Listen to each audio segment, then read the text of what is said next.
전체적으로 봤을 때 학종 전형을 구분하고 있는 대학들 이제 경기 지역을 먼저 살펴보도록 할게요.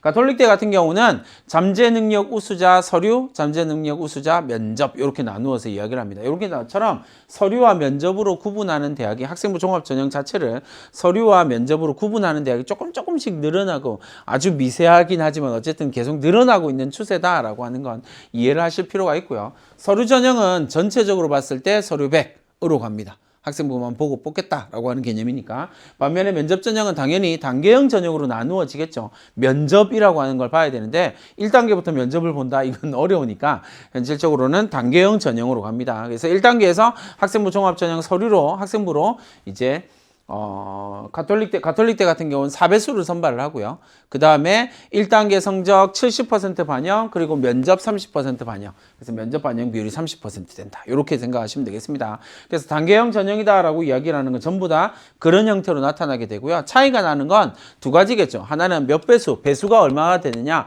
두 번째는 면접 비율이 어떻게 되느냐. 라고 하는 거고요. 실제로 학생들이 느끼기에 는 면접 30%와 면접 40% 내지는 면접 20%와 면접 40%가 엄청난 큰 차이가 있는 것 같이 느껴지긴 하겠지만 현실적으로 봤을 때는 면접의 실질 반영 비율이다라고 하는 느낌으로 봤을 때는 큰 차이가 나지는 않습니다. 왜냐하면 되게 단순하게 생각해 보세요. 단국대학교 DK 인재 서류형 단국대학교 DK 인재 면접형이다라고 이야기를 하면 사실 지원하는 학생들의 구는 확실히 달라요. 그건 어쩔 수 없는 부분이 있어요. 왜냐하면 서류형이다라고 면접형이다라고 이야기할 때 지원하는 학생이 조금 여러분들이 이렇게 질문하면 똑같이 나올 거 아니에요. 여러분은 서류형이랑 면접형 가운데서 어떤 걸 쓰실래요? 라고 이야기를 하면 좀 고민이 되시겠죠. 그것처럼 그렇게 고민을 하고 난 뒤에 선생님 전 서류형이 맞는 것 같아요. 선생님 전 면접형이 맞는 것 같아요. 이렇게 갈라지게 되는 거거든요. 그러니까 그 부분에서 지원군 자체는 좀 많이 다르다 라고 하는 전제를 깔고 이야기를 할게요. 그럼 단국대학교 DK 인재 서류형 면접형이다 라고 이야기를 하면 서류형을 봐서 단계형으로 가서 면접형을 일단 생각을 해보세요, 여러분. 면접형이다 라고 이야기를 하면 1단계에서 서류로 3배수를 선발하는 거예요. 그러니까 이 학생은 이미 서류로서는 괜찮아 라고 하는 느낌 내지는 이런 학생들도 있어요. 학생부를 봐서 되게 괜찮은 것 같은데 의심이 가는 학생들이 있어요. 그런 학생들은 반드시 면접을 통해서 확인하려고 하거든요. 이 서류가 진짜 맞니? 라고 하는 걸 확인하기 위해서 면접을 부르는 학생들이 있긴 하지만 어쨌든 1단계를 통과했다라는 말의 의미는 서류가 그 대학에서 인정하는 어떤 특정한 수준까지는 올라왔다라는 거예요. 그러니까 2단계로 갔을 때 면접으로 가게 되면 1단계 서류 성적 70%다라고 이야기를 하는 게 사실 큰 차이가 안 나게 되는 거예요. 이해됐죠? 큰 차이가 나지 않아요. 그럼 이제 2단계로 올라왔을 때는 중요한 건 뭐예요? 당연히 면접이죠. 1단계에서는 70점 반영은 70% 반영한다라고 생각을 하면 70점, 70% 뭐 이렇게 반영을 한다라고 생각을 하면 비슷한 성적으로 올라왔잖아요. 3배수. 그럼 물론 이제 1배수에 들어가는 학생이랑 3배수 끝이랑은 어쨌든 좀 다르긴 하겠지만 비슷한 성적대로 올라왔단 말이에요. 그러니까 결정적인 영향은 뭐가 미치게 돼요? 면접이 되게 된다는 거죠. 물론 면접 비율이 조금 더 늘어나게 되면 면접으로 뒤집는 비율도 조금 더 늘어나게 되는 건 정상적인 케이스다. 그죠? 어쨌든 면접이 아주 중요한 역할을 하게 된다라고 하는 부분은 반드시 인지를 하고 있어야 돼요. 그렇다면 이게 면접이 30이든 40이든 전체적으로 보고 생각을 하시면 되겠죠. 다만 이렇게 생각하시면 됩니다. 예를 들어서 여러분 학생부 종합전형을 평가한다라고 생각하면 A, B, C, D, E로 평가를 대체로 하거든요. 물론 이제 대학에 따라서 이 수치는 좀 달라요. A 플러스 A 뭐 이렇게 나타나기도 하고 A, B, C, D 이렇게 나타나기도 하지만 어쨌든 단계형으로 등급으로 봤을 때 그냥 학생부를 볼 때 이 학생은 A, A 플러스, 이 학생은 B, B 플러스 뭐 이런 식으로 해서 5단계나 6단계로 해서 평가를 하게 된단 말이에요. 그러면 대체로 1단계 드는 학생들은 어떤 학생이냐면 A 플러스나 A 정도까지가 1단계에 들어가게 돼요. 그러면 A 마이너나 B, B 플러스 정도의 학생들이 2, 3단계에 이렇게 걸쳐서 나타나게 되겠죠. 그러면 그렇게 해서 면접을 서류를 다 통과시켜서 여기 3배수가 쭉 나오게 되면 3배수까지가 대체로 B 정도까지가 3배수 정도에 걸리게 되거든요. 그러면 이렇게 해서 3배수가 나오게 되면 그 3배수의 학생들이 딱 갔어. 그러면 면접을 본다라고 이야기를 하면 학생들의 학생부를 딱 보고 학생부를 선발할 때 이 학생들의 학생부가 괜찮은 부분들이 있어. A라고 하는 내지는 A 플러스라고 하는 1등급 뭐 굳이 말하면 1, 2, 3, 4, 5잖아요 결국은. 그럼 1등급 학생부가 1등급을 받았다라고 이야기해. 이건 내신 성적과 상관없이 학생부가 A를 받았어요? 라고 이야기를 하면 그 A를 받았던 이유에 대해서 물어볼 거예요. 면접에서. 이해됐죠? 근데 면접에서 대답을 대부분 다 잘 하면 이 학생은 당연히 합격을 하는 거고요. 면접에서 자기가 활동했던 거, 자기가 읽었던 책에 대해서 이야기를 해야 되는데 제대로 준비를 못해서 제대로 말을 못하는 학생들이 있을 거고 그럼 면접 점수를 아주 낮게 받겠죠. 그래서 실제로 면접에서 뒤집는 비율은 한 3, 40% 정도로 보고 있거든요. 그러니까 내가 3배수 1단계를 통과해서 이거 하나만 얘기합시다. 여러분 1단계를 통과하고 나면 학생들이 대부분 다 3대 1인데 나는 붙겠지라고 모든 학생이 그렇게 생각해요. 그래서 대부분 다 준비를 제대로 못 하거든요. 안 하거든요. 절대로 그러면 안 돼요. 1단계를 통과했어 라고 이야기를 하면 그게 서류형 면접이라면 서류를 보고 학생부를 보고 평가하는 면접이라면 제대로 준비를 해야 되고요. 학생부를 달달달달 외워야 되고요. 반면에 이게 제시문형 면접이라면 서류형 면접이 아니라 서류 확인 면접이 아니라 제시문이 주어지는 면접이라면 제시문을 주어지는 면접이라고 하는 건 결국 우리가 구술이라고 표현하거든요. 구술 면접인 거예요. 그죠? 제시문을 보고 분석해서 논술처럼 이야기를 해야 되는 거니까. 그러면 그에 맞는 능력을 개발하고 준비를 해야 되는 거예요. 내가 막연하게 생각해서 3대 1인데 뭐 나는 붙겠지 이런 생각하시면 절대 안 돼요. 3분의 1은 붙고 3분의 2는 떨어지는 거예요. 확률상 떨어질 확률이 더 높은 거예요. 그 부분에서 면접을 제대로 준비하는 것이 필요하다라는 이야기 하겠습니다. 그 다음에 평가 요소를 살펴보면 전형 자체는 2023, 2024에 대한 이야기지만 평가 요소는 2023에 적용되었던 평가 요소를 보여드리는 거예요. 그래서 전체적으로 봤을 때 가톨릭대 같은 경우는 학업 역량, 전공적 합성, 인성, 발전 가능성이라고 하는 4가지 요소를 보고 평가를 하겠다라는. 그럼 내가 3학년 1학기 때 준비할 때 뭐 해야 돼요? 학업 역량이나 전공적 합성이나 인성이나 발전 가능성에서 내가 강조할 수 있는 부분이 뭐지? 라고 하는 부분. 그죠? 제일 중요한 게 뭘까요? 전공적 합성이네요. 그럼 전공과 관련된 활동, 경험, 탐색, 노력, 준비 과정 이런 것들을 선명하게 보여주는 것이 필요하겠죠. 그러면 그 다음 질문 이거예요. 제일 중요한 질문이죠. 그거 어떻게 준비할 건데요? 어떻게 준비할 거예요? 어떤 과정을 거쳐서 준비를 해서 증명을 할 거냐고요.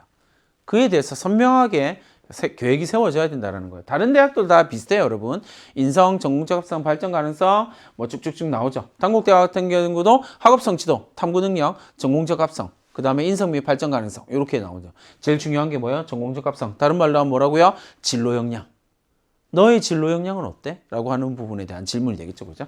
그 다음에 넘어가 봅시다. 다음 대학은 안양대학교. 그래서 전형명을 살펴보니까 아리 학생부 종합 1, 아리 학생부 종합 2. 그 다음에 역시 마찬가지로 단계형, 그 다음에 서류형.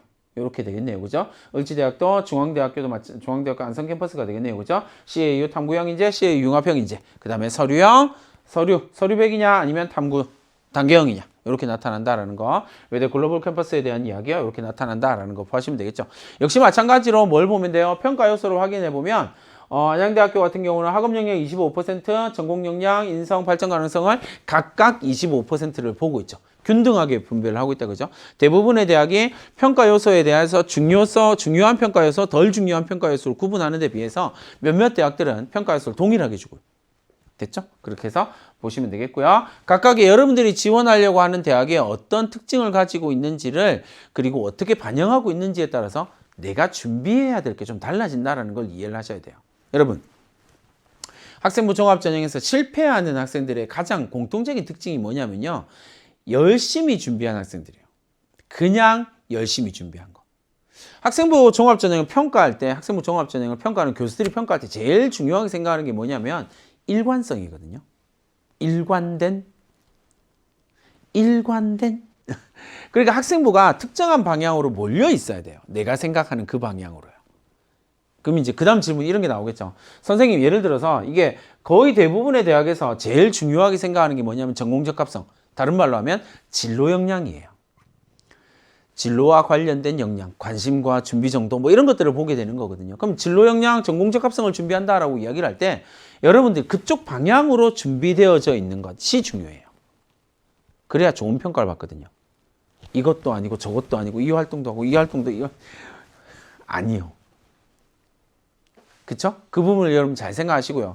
그러면 이렇게 설명을 하고 나면 모든 학생들이 궁금하게 생각하는 부분이 있어요. 선생님, 전요, 1학년 때 진로가 다르고 2학년 때 진로가 다르고 3학년 때 진로가 바꿀 계획인데요. 선생님도 2학년 끝나고 난 다음에 학생부 다 만들어 놨던 학생들이 와가지고 선생님, 3학년 때 저는 아무래도 불안해서 과를 바꿀 거예요.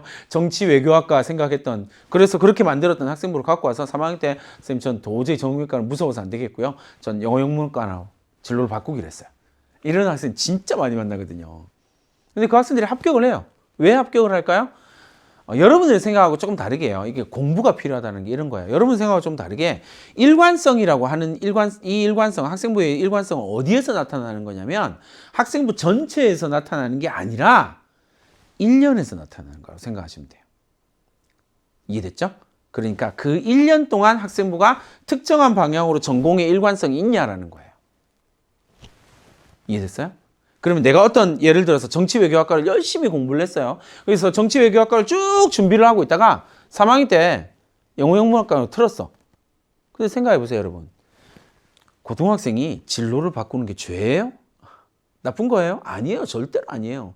공부해보다 보니까 정치외교학과를 공부를 막 하다 보니까 영어를 많이 접하게 되고 영어로 된 책들도 많이 읽게 되고 그러다 보니 영어의 매력에 빠지게 너무나 당연한 과정이에요. 얼마든지 그럴 수 있다고요. 그러니까 우리가 보여줄 건 뭐냐면 나의 진로는 1학년 때 예를 들어서 1학년 때, 2학년, 3학년 때 올라가서 3학년 때 올라가서 진로를 바꿨어. 그러면 그 진로를 바꾼 것에 대한 일관성만 보여주면 돼요. 이해됐죠? 예를 들어서 영어영문학과를 가기로 했어. 그럼 영어영문학과에 대한 일관된 진로를 보여주면 활동들, 전공을 준비하는 거. 이해됐죠? 그 부분이 되게 중요한 거예요. 그게 학생부에서 아주 긍정적인 평가를 받는 일관성 있는 학생부예요. 3년 동안 똑같은 진로를 해야 된다는 게 일관성이 아니라고요. 그건 조금 마음이 아픈 거고요. 그렇게 일관성을 생각하는 학생들은 되게 마음이 아픈 거예요. 그러니까 그건 절대 아니다. 얼마든지 전공 진로를 바꿔도 상관없다. 오히려 선생님 같은 경우는 학생들을 지도할 때 이 전공 적합성에 대한 이야기하고 발전 가능성에 대한 이야기를 하면서 잠재력, 발전 가능성에 대한 이야기를 하면서 진로를 많이 바꾼 학생들을 좀 선호해요. 왜요, 여러분? 주요 대학이 공통적으로 이야기를 하는 게 뭐냐면요. 다양한 경험을 가진 학생이에요. 그럼 그 다양한 경험 어디에서 나와요? 내가 진로를 바꿨는데?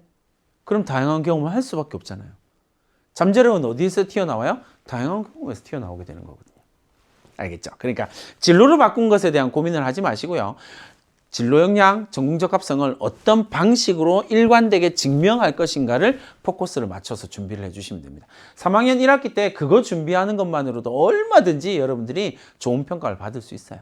자, 학종의 전형 방법을 살펴봅니다. 경기 지역의 경기대학교 KGU 학생부 종합전형에서 단계형 전형으로 갑니다. 대부분 다 단계형 전형이다라는 것들이 보이시죠? 그래서 이게 이제 지방의 비수도권의 대학이랑 수도권에 있는 대학이 조금 다르게 나타나는 형태다라고 하는 것 여러분들이 생각을 해두시면 되겠고요.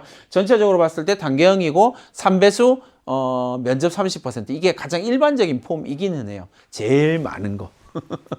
3배수에 면접 30%.